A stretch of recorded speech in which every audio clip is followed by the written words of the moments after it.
እሸቱ በተረት ሲደነግጥ ነው የሚኖረው እሸቱ። እኔም ያለኝ ምክር አንብብ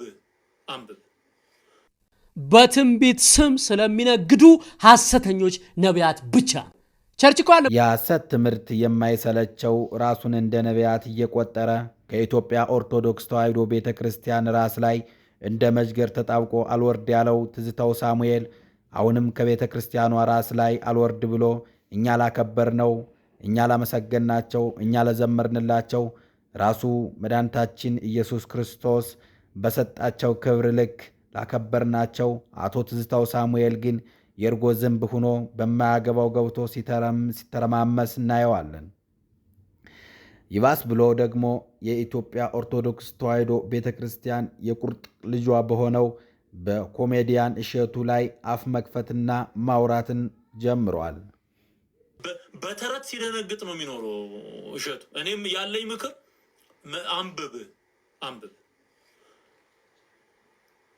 አንብብ ወንጌል መጽሐፍ ቅዱስ ገዝታ አንብብ።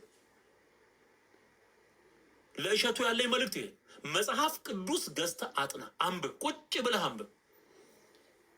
ፊደል የቆጠርክ ሰው ነህ። ተረት አግበስብሰው አምጥተው ሰዎችን ሲያስቱ ምክንያቱ አንተ ነህ። ሰዎችን ሲያስቱ ትጠየቅበታለህ። ይሄ በምትሰራው ስራ ትጠየቅበታለህ። የእግዚአብሔርን ሕዝብ ይህንን ምስኪን ሕዝብ ጌታን በማመንና በማወቅ የዘላለምን ሕይወት እንዲወርስ የተጠራ ሕዝብ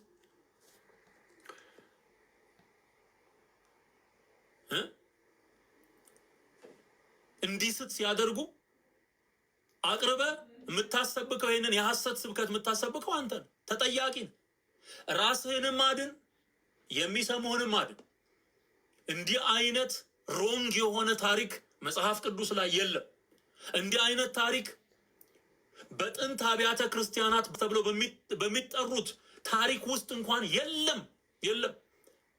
አንብብ ወንድማችን እሸቱ አንብብ። ስደነግጥ አትኑር። እየጋበዝክ እንደዚህ የደብተራ ትርክት እየሰማ ስትደነግጥ አትኑር። በቃ ስለዚህ ዮሐንስን አይቼ ነው ሉቃስን አይቼ ነው የሰገድኩት የሚል ይሄ ውሸታ በቅዱስ ሉቃስ። የኢትዮጵያ ኦርቶዶክስ ተዋሕዶ የቁርጥ ቀን ልጇ የሆነውን ኮሜዲያን እሸቱ የበረከት ሥራ በመስራት ይታወቃል። ቤተ ክርስቲያን በመስራት ገዳማትን መንገድ የሌላቸውን መንገድ በማውጣት በመጥረግ እንዲሁም ሃይማኖት ዘር ሳይል የተቸገሩትን በመርዳት ይታወቃል። በመሆኑም በዚህ አገልግሎቱ የቀናው ሰይጣናዊ መንፈስ በእነ ትዝታው ሳሙኤል አድሮ የሚያውቀውን እንዳላወቀ እያደረገ ሲያካስሱት ይገኛል። ሟርተኛ እንደ ኡሊያኖስ ይሞታሉ። አየኸው፣ አሁን ስዕል የሚቃወም ጴንጤ እንዲያልቅለት ነው የሚፈልግ። እያፈረስንበት ነው ስራው። የሚገል ስዕል አይተህ ታውቃለህ? እነዚህ እኮ በቃ ይኸውልህ፣ ውሸት በላይ ሲደራረብ ሞራልህን ነው የሚነካው። ትጥለዋለህ ሞራልህን። ሰው ምን ይለኛል አትል።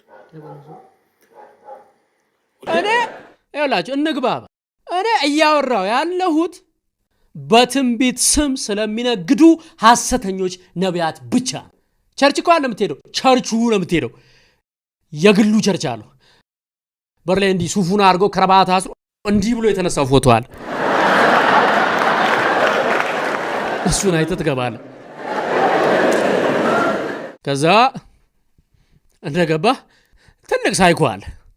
አንተ እንግዲህ ሰፈር ምናምን ጓደኞቼ ያጣሉ፣ ወላጆቼ ይሄ ልጅ ማላይበት የት ልሂድ ያሉ፣ ቺኮች ስደውልላቸው ማያነሱልህ፣ ስራ ንግድ ከሰረብህ፣ ሞራል የተነካ ሰው ልትሆን ትችላለህ።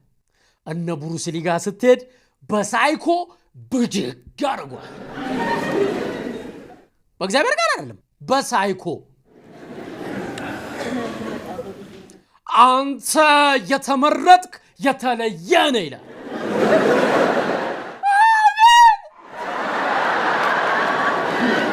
6 ሚሊዮን ብር ወደ ህይወትህ እየመጣ ነው።